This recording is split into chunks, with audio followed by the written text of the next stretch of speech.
Okay, next topic है हमारा। देखिए, द ब्राउनियन मोशन है ना।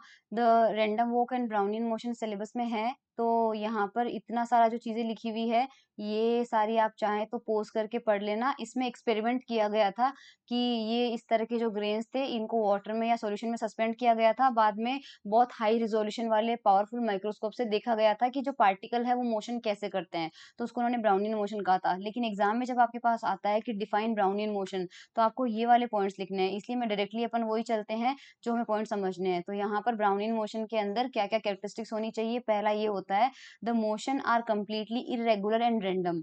जो भी सिस्टम हम ले रहे हैं उसके जो पार्टिकल्स है उनकी जो मोशन होगी वो इरेगुलर होगी और बिल्कुल रैंडम होगी। No two particles are found to execute same motion. कोई भी यहाँ ए होगा है ना, दो पार्टिकल कोई से भी ऐसा नहीं है कि सेम टू सेम पाथ को फॉलो करे। Thus it can not be due to convection और एडी करंट्स। इसलिए इनके पीछे कोई दूसरा रीजन नहीं हो सकता है। सेकेंड पॉइंट है, the motion are continuous and eternal. That is the motion continue, यानी कि ऐसा नहीं है कि पार्टिकल जो है एक जगह स्थिर अवस्था में रखा हुआ है, वो कंटिन्यूअसली मूव कर रहा है indefinitely without showing any science of stopping और इवन अबेटिंग। कहीं रुक ही नहीं रहा है, कंटिन्यूअस मोशन कर रहा है। सेकेंड पॉइंट का बॉटम लाइन ये है। Third, the smaller the particle the more lively and noticeable are the motion. जितना छोटा पार्टिकल है उतना ज्यादा मोशन कर रहा है, जितना बड़ा पार्टिकल है वो उतना धीरे धीरे चल रहा है। तो ज्यादा मोशन ऑब्जर्व करनी है तो वो किस में हो रही है, छोटे वाले पार्टिकल्स में हो रही है। Four, it is independent of the nature of suspended particle. Two particle of the same weight and size move equally fast at the same temperature. ये है कि वो नेचर पे डिपेंड नहीं कर रहा है कि आपने जो पार्टिकल लिया है वो किस मटेरियल का लिया है। अगर दो पार्टिकल है, साइज उनका सेम है, वेट उनका सेम है, तो वो इक्वली सेम, उनका टेम्परेचर भी आपने सेम रख दिया तो वो इक्वल तरह से मोशन करेंगे। फिफ्थ आपके पास है, the motion becomes vigorous when the temperature is increase और the viscosity of supporting fluid is decrease. अगर उसकी विस्कोसिटी कम कर दें, जैसे पानी है, पानी की जो विस्कोसिटी है, जाहिर सी बात है, जैसे ग्लिसरीन है, हाई विस्कोसिटी वाला मटेरियल है, तो उसके अंदर हमारे पास वो धीरे धीरे धीरे धीरे धीरे धीरे बहुत धीरे धीरे फ्लो होता है। और पानी है तो अगर विस्कोसिटी में डिफरेंस आता है या फिर टेम्परेचर इंक्रीज किया जाता है तो मोशन और ज्यादा बढ़ती है, और ज्यादा बढ़ती है उसकी। ठीक है, ये हमारे पास हो जाएगा six, it is independent of shaking of the vessel. Vessel को हिलाने से कोई मतलब नहीं होता है, जो मोशन है उस पर कोई फर्क नहीं पड़ेगा, वो वैसे ही इरेगुलर। तो इस तरह की जो मोशन होती है वो क्या कहलाती है, आपके पास सबसे पहले डेफिनेशन लिखोगे, ब्राउनियन मोशन कहलाती है। इसके बाद ये जो थ्योरी है वो हम नहीं पढ़ेंगे, हम सीधा डेरिवेशन में जाएंगे। और वो ब्राउनियन मोशन की आपको सिर्फ डेफिनेशन याद रखनी है। और अब हम आएंगे सीधा का सीधा किस पे आएंगे, आपके जो सिलेबस में डायरेक्टली टॉपिक दे रखा है, which is, just a minute,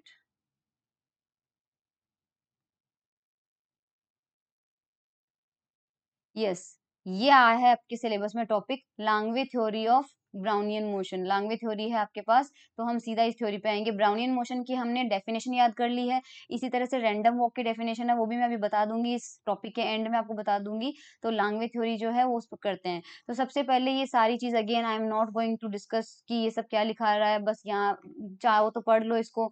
Simplified treatment of Brownian motion. The treatment is based on the hypothesis that Brownian motion is entirely irregular. पढ़ा है वो भी। There is no effect of gravity, ये भी पढ़ा है। Every particle in the suspension suffers a very large number of collision. Obviously collision तो करेगा ही, देखा जा रहा है there are about 10 raised to power 21 collision per second। इतना एक पार्टिकल इतना फास्ट collision कर रहा है by every Brownian particle in a liquid under normal condition। In each collision is expected to produce a deflection in the path of particle। Her collision से उसका path deflect हो जाता है, यानी अपना रास्ता वो बदल लेता है।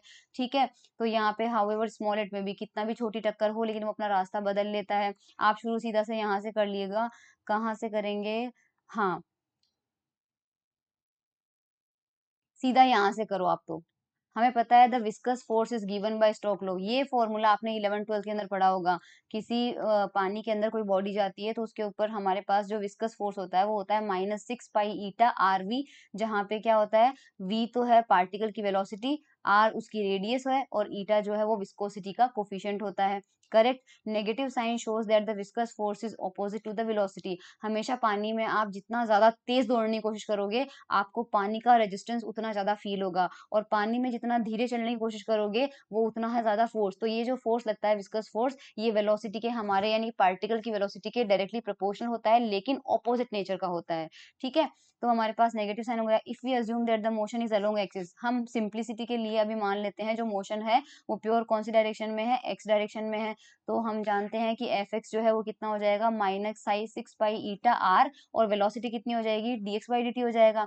अब 6 पाई ईटा आर सबको मिला के एक नया कांस्टेंट मान लेते हैं c, तो यहाँ पे आपका कांस्टेंट हो जाएगा। ठीक है, इक्वेशन ऑफ मोशन कितनी होती है, F is equals to mass into acceleration. तो आपके पास जितना भी फोर्स लग रहा है तो वो मास इंटू एक्सेलरेशन के बराबर होगा। तो यहाँ पे हो गया M A is equals to क्या लिखना है, फोर्स लिखना है। तो फोर्स हमारे पास ये आ गया, तो फोर्स अपन ने लिख दिया C D x by D T plus capital X लगाया। ये कैपिटल एक्स क्या है, this X is actual instantaneous force causing the Brownian motion. मान लीजिए ब्राउनियन मोशन को कोज करने वाला इंस्टेंटेनियस जब पार्टिकल का मोशन होगा ब्राउनियन है, तो उसके लिए जिम्मेदार फोर्स जो है वो कैपिटल एक्स है।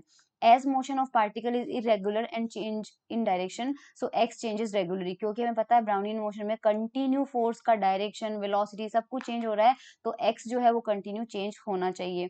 ठीक है, इसके बाद अब डायरेक्टली वापस वो थ्योरी आ रही है, वो थ्योरी हम नहीं करेंगे, हम सीधा यहाँ पे करते हैं वी हैव। अगर अपन d by D T x square करते हैं, ये ध्यान रखना, d by D T x square करते हैं तो हम क्या लिख सकते हैं, इसका वेरिएबल चेंज करते हैं, मान लीजिए ना D by D T x square का वेरिएबल चेंज करने के लिए क्या लिख सकते हैं, डी बाई डी एक्स, और यहाँ पे आ जाएगा एक्स स्क्वायर, और यहाँ पे आ जाएगा dx upon dt, so that dx से dx कैंसिल आउट होके वापस आपके पास क्या आ जाएगा, ये वेरिएबल चेंज करने का तरीका होता है जो आपने बीएससी में बहुत बार पढ़ा होगा। तो यहाँ पर आप ध्यान से देखिए d by d x x square D x by D T. अब यहाँ पे d by d x x square कितना होगा, 2x होगा, क्योंकि एक्स स्क्वायर का डिफरेंशिएशन है x के रिस्पेक्ट में ही है, तो कितना हो जाएगा 2x dx by D T.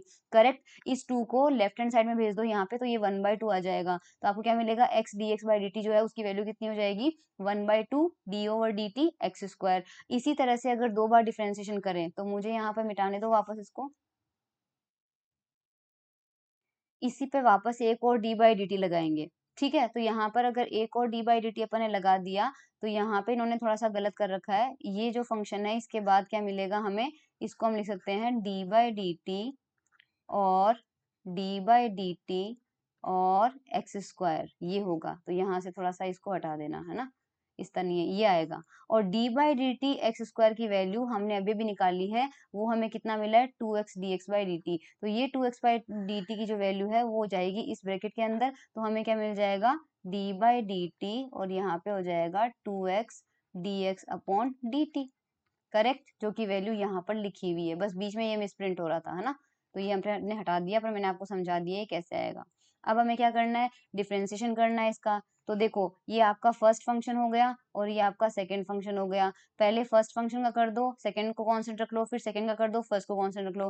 तो सपोज 2x को कांस्टेंट रखा, तो 2x तो कांस्टेंट आ गया, और ये डी बाई डी टी इस पे चला जाएगा, तो इस पे चला जाएगा तो क्या मिलेगा, D two X upon D T square. फिर अपने पास क्या करना है, 2x का करना है, 2x का कितना हो जाएगा, 2 हो जाएगा, और x का करना है तो कितना हो जाएगा, dx by D T, dx by D T हो जाएगा, और ऑलरेडी एक dx बाई डी टी यहाँ पे है, तो dx बाई डी टी का स्क्वायर आ जाएगा। तो यहाँ से आपको क्या मिल जाएगा, देखिए यहाँ से अपन को वैल्यू निकालनी है, और लेफ्ट हैंड साइड में आपके पास क्या है, D two upon D T square X square. अब इस इक्वेशन के अंदर आपको क्या करना है, यहाँ पे किसकी वैल्यू निकालनी है, ये 2 को सबसे पहले पूरी इक्वेशन को 2 से डिवाइड कर दो, तो ये 2 से डिवाइड हो जाएगा, यहाँ का 2 हट जाएगा, यहाँ का 2 हट जाएगा। अब ये जो टर्म है इसकी वैल्यू मैंने जो ब्लू कलर के सर्कल में रखी है, इसकी वैल्यू हमें निकालनी है, तो इसको हम एक साइड में रखेंगे, और बची हुई ये वाले टर्म और ये वाले टर्म को दूसरी साइड में भेज देंगे, तो आपके पास ये वाला एक्सप्रेशन आ जाएगा। Equation 1 multiply by x. अब इक्वेशन 1 को हमें मल्टीप्लाई करना है x से, तो इक्वेशन 1 को पूरे को मल्टीप्लाई करना है x से। इक्वेशन को पूरे को मल्टीप्लाई करेंगे x से, तो कितना मिल जाएगा हमें, m x D two X upon D T square is equals to c, हमें x से करना है x D x by D T plus x into capital x। अब यहाँ पे जो x D two X upon D T square है, इसकी वैल्यू हमने अब ये भी निकाली है, मैं दिखा देती हूँ आपको। ये वैल्यू निकाली है हमने यहाँ पे, suppose this is equation number A, तो इक्वेशन ए से आप किसकी वैल्यू रखोगे, x D two X upon D T square की वैल्यू रखोगे, तो वहां पर आपको क्या मिल जाएगा। और इसके अलावा ये वैल्यूज रखनी है हमें, यहाँ रखनी है, तो ये चीज मैं लिख लेती हूँ एक बार, दोनों इक्वेशन में लिख लेती हूँ एक जगह बोर्ड पे। देखो यहाँ से ये इक्वेशन कैसे आई, ये इक्वेशन कैसे आई वो बता देती हूँ आपको। ये देखिए हमारे पास ये इक्वेशन हमें मिली हुई है, ऊपर हमें ये इक्वेशन मिली थी, उसमें सी के आगे माइनस मिसिंग था, तो वो बुक के अंदर प्रिंटिंग मिस्टेक है, तो माइनस सी लगा लेना, क्योंकि हमारा जो फोर्स था वो हमें माइनस सी में ही मिला था, नेगेटिव साइन था हमारे विस्कस फोर्स में। तो हमारे पास ये इक्वेशन हमें मिली थी। अब ये जो X D two square X upon D T square है, ये वैल्यू उठा के हम यहाँ रखेंगे। ठीक है, सो यहाँ रखेंगे तो हमारे पास ये वैल्यू कितनी आ जाए। सबसे पहले ओके, सबसे पहले क्या करना है, सबसे पहले हमें हाँ जो बुक में दिया हुआ वैल्यू नहीं लिखनी है, पहले इस ऊपर वाली इक्वेशन को हमें क्या करना है। एक तो ये ऊपर वाली इक्वेशन हमें मिली हुई थी और एक नीचे वाली इक्वेशन हमें मिली हुई थी, तो हमें एक मिनट में चेंज करती हूँ कलर, सो देर आपको समझ में आएगा। ये तो हमें मिली हुई थी, ये भी हमें मिली हुई है। इस इक्वेशन को ये हम क्या करेंगे, मल्टीप्लाई बाय एक्स करेंगे, तो इसको मल्टीप्लाई बाय एक्स करने से हमें ये वाली इक्वेशन मिलेगी। अब इस वाली इक्वेशन के अंदर हमें वैल्यू पुट करनी है, कौन सी, ये वाली, ये वाली। तो ये वाली वैल्यू जो है उठा के हम कहाँ पुट करेंगे, इस जगह पुट करेंगे। कहाँ पे, X D two X upon D T square की जगह पुट करेंगे। तो ये वाली वैल्यू पहले मैं पुट कर देती हूँ। तो पुट करते ही हमारे पास ये सारी की सारी जो वैल्यू है ये कहाँ पे आ जाएगी, यहाँ पे आ जाएगी। तो m एज इट इज है, ये वैल्यू इसकी जगह हमने पुट कर दी ऊपर वाली इक्वेशन से। राइट हैंड साइड में हमारे पास ये का यही है और x का x है। ठीक है, हमारे पास ये वाली वैल्यू आ जाएगी। अब हम जानते हैं कि x dx by D T, ये x dx by D t है, इसकी वैल्यू अभी मिली हुई हमें, मैं दिखा दूंगी कहाँ पे है। ये देख लीजिए x dx by D T, ये रहा। x dx by D T की वैल्यू कितनी है, 1/2 d by D T x square. तो ये वाली वैल्यू भी पुट कर देंगे। तो ये वाली वैल्यू पुट कर देंगे तो फाइनली हमें क्या मिलेगा इक्वेशन, इसको मैं अंदर ले रही हूँ यहाँ पे। So 1/2 m D two upon D T square X square minus M D X over D T square is equals to minus का C 1/2 D by D T x square plus का एक्स एक्स। ये जो equation आपको मिल रही है ये मैं दिखा देती हूँ, ये फाइनल इक्वेशन हमें यहाँ पे मिली हुई है। ठीक है, पूरी इक्वेशन को टाइम के साथ में इंटीग्रेट किया है। तो आपके पास पहले क्या था, 1/2 m, क्या मिला था हमें, देखो D two upon D T square, D two upon D T square X square. इसका करना था तो 1/2 m तो एज इट इज आ गया, और इसका इंटीग्रेशन टाइम के रिस्पेक्ट में करना है, तो जाहिर सी बात है हमारे पास क्या हो जाएगा, डिफरेंस इसका वो कर दो, कैंसिल आउट हो जाएगा, 2x d x by D t आ जाएगा। और हमारे पास यहाँ पर सेकेंड टर्म जो है, सेकेंड टर्म हमारे पास क्या मिली थी, second time m D x by D t का square, m D x by D t का स्क्वायर है तो उसका ये एम तो बाहर आ जाएगा, d x by D t का स्क्वायर का डी टी के साथ में इंटीग्रेशन आ जाएगा। और राइट हैंड साइड में हमारे पास कितना था, राइट हैंड साइड में हमारे पास कितना था, ये 1/2 डी बाई डी टी, इस डी बाई डी टी का भी क्या हो जाएगा, इंटीग्रेशन हो जाएगा। तो हमारे पास यहाँ आ जाएगा 1/2 सी एक्स स्क्वायर लिख सकते हो। देखो इसको कैसे लिख सकते हैं, 1/2 सी एक्स स्क्वायर का ये किसका आया था इंटीग्रेशन, मैं करके बताती हूँ आपको। देखो यहाँ पे कर रखा है, ये हमारे पास था 1/2 m D two by D T square X square D T, और इसका इंटीग्रेशन करना था, तो मैं सिर्फ इसी टर्म का इंटीग्रेशन कर रही हूँ। ठीक है, तो हमारे पास यहाँ पे आ जाएगा 1/2 m एज इट इज है। ठीक है, और हम क्या करेंगे, इसमें वेरिएबल चेंज करेंगे यहाँ पे। तो वेरिएबल चेंज करने का मतलब क्या है कि यहाँ d बाई डी एक्स आ जाएगा और यहाँ पे dx बाई डी टी आ जाएगा। तो यहाँ पे d बाई डी एक्स आ जाएगा और यहाँ पर dx बाई डी टी आ जाएगा, और इंटीग्रेशन करने का dt जो है वो अलग से यहाँ लगा हुआ है, और फर्स्ट वाला जो d बाई डी टी है वो यहाँ पर हमारे पास आया हुआ है। करेक्ट, उसके बाद अब इसको सॉल्व करना है। इसको सॉल्व करेंगे तो यहाँ पर ध्यान से देखिए, dx by d x, d by d x x square, तो d by d x x square कितना होता है, 2x आ जाएगा, और उसके पहले क्या है, डी बाई डी टी है, तो डी बाई डी टी उसके पहले आ गया, बाद में भी d x by D t है, बाद में भी d x by D t आ जाएगा, और सबसे बाहर डी टी है, सबसे बाहर डी टी भी आ गया, और 1/2 m भी एज इट इज है। ठीक है, उसके बाद हमें पता है यहाँ पे हाँ, अब हम क्या करेंगे, 1/2 जो है वो एज इट इज है हमारे पास में, और ये एक इंटीग्रेशन का साइन है और ये एक डिफरेंशिएशन का साइन है। इंटीग्रेशन भी टाइम के रिस्पेक्ट में है, डिफरेंशिएशन भी टाइम के रिस्पेक्ट में है, तो ये इंटीग्रेशन इस डिफरेंशिएशन को कैंसिल आउट कर देता है, और हमारे पास क्या बच गया, 2x dx by D T simply बच गया। तो 2x by D T 2x dx by D T simply बच जाएगा, और इंटीग्रेशन की लिमिट कहाँ से चली जाएगी, 0 से t तक। क्लियर है, तो जहां वो लिखा हुआ है वो मैं बता देती हूँ। तो पहला फंक्शन जो है, पहला फंक्शन तो हमारे पास ये हो गया। आई होप यहाँ तक तो कोई दिक्कत नहीं है। अब सेकंड में हमारे पास कितना था, सेकंड में हमारे पास सिंपली एफ था, सेकंड का हमने कुछ नहीं किया है, सेकंड हमारे पास m D x by D t का स्क्वायर था, हमने उसी को इंटीग्रेशन किया है। अब राइट साइड में आपको जरूर फिर से दिक्कत आ सकती है, तो राइट साइड में हमारे पास टर्म क्या थी, मैं वो टर्म देख लेती हूँ सबसे पहले। राइट साइड में हमारे पास टर्म क्या थी, इंटीग्रेशन करने के बाद ये थी -1/2 C D by D T और यहाँ पे है एक्स स्क्वायर, और हमें क्या करना है, इस पे इंटीग्रेशन और यहाँ पे dt लगाना है। तो यहाँ पर कुछ मत करो, 1/2c इंटीग्रेशन, वेरिएबल चेंज कर दो, d by d x square dx/dt, ये तो वेरिएबल चेंज हो गया और एक dt ऑलरेडी लगा हुआ था।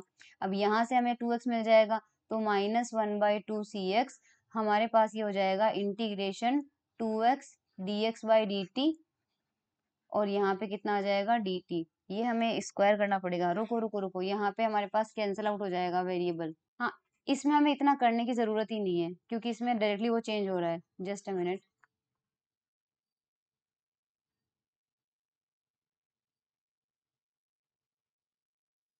यहीं से डायरेक्टली हो रहा है ये D integration D by D T time के रेस्पेक्ट में, और ये डिफरेंशियल टाइम के रेस्पेक्ट में, तो ये एक दूसरे से कैंसिल आउट हो जाएंगे, तो -1/2c, और हमारे पास सिर्फ क्या बच जाएगा, एक्स स्क्वायर बच जाएगा, और उसकी लिमिट चली जाएगी 0 से t। तो डायरेक्टली देखो यहाँ हमारे पास ये हो जाएगा, ये रहा, माइनस का 1/2c एक्स स्क्वायर आ जाएगा, और लास्ट वाले फंक्शन में कुछ भी चेंज नहीं किया, ये है, ठीक है।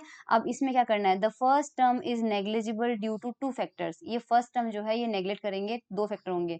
पहले तो हमारे पास क्या आएगा कि firstly it is proportional to root T, ये हमारे पास रूट टी के, and secondly for some particle X is positive and for other X is negative. यहाँ पे हमारे पास 2x दिया हुआ है, और हमारे पास यहाँ पे क्या होगा कि यहाँ पर dx/dt की एक्स जो है कुछ पार्टिकल्स के लिए पॉजिटिव आएगा और कुछ पार्टिकल्स के लिए नेगेटिव आएगा, तो उस कंडीशन में हमारे पास ये टर्म जो है वो नेग्लेक्ट हो जाएगी। और if we average over a large number of particles the last term containing X, capital X भी हमने देखा था कि क्योंकि ब्राउनियन मोशन में डिफ्लेक्शन बहुत जल्दी जल्दी हो रहा था, तो एक्स भी बहुत चेंज होगा बार बार, कभी इधर जाएगा, कभी उधर लगेगा, फिर इधर लगेगा। तो लार्ज टर्म के लिए अगर एवरेज लेंगे तो वो भी हमारे पास क्या हो जाएगा, इट विल ऑल्सो वेनिश, तो एक तो ये टर्म आपकी वेनिश हो जाएगी और एक ही आपकी वेनिश हो जाएगी। इसमें रूट टी का इसलिए बोल रहा है क्योंकि हमारे पास लिमिट पुट करके और अप्लाई करेंगे तो हमारे पास रूट टी के प्रोपोर्शन ही आएगा। उसके बाद हमारे पास क्या है, एक्स वाला भी गया। Further since the particle are in thermal equilibrium the mean kinetic energy will be given by the law of equilibrium, हमें पता है 1/2m v² जो होता है वो इक्विपार्टीशन थ्योरम से, जो कि आपने बीएससी में थर्मोडायनेमिक्स में पढ़ी है, 1/2m v² जो होता है वो 1/2 kT के इक्वल होता है इक्विपार्टीशन ऑफ एनर्जी थ्योरम के हिसाब से। तो ये पार्ट हमारे पास 1/2 kT आ जाएगा। तो हमारे पास यहाँ पे क्या हो जाएगा, इस फंक्शन को वापस लिखते हैं, इसकी वैल्यू कितनी हो जाएगी, ये हमारे पास यहाँ पर ये लिखा हुआ था, correct.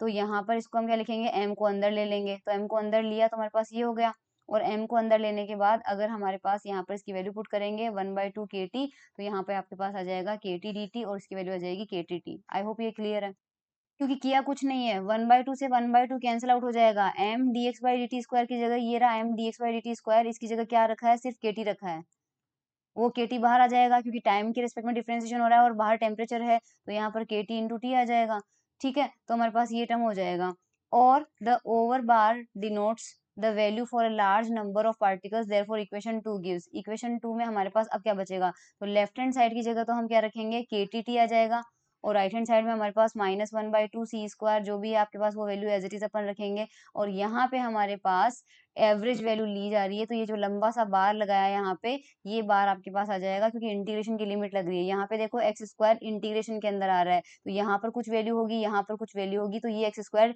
Difference in x square को डिपेंड करेगा, इसलिए यहाँ पे डेल्टा एक्स स्क्वायर आ रहा है, ठीक है, यहाँ पे डेल्टा एक्स स्क्वायर आएगा। नाउ मेरे हिसाब से यहाँ पे माइनस साइन आना चाहिए, बट ये माइनस साइन प्रोबेबली हो सकता है डिफरेंशिएशन के अंदर चेंजेस हो गया है।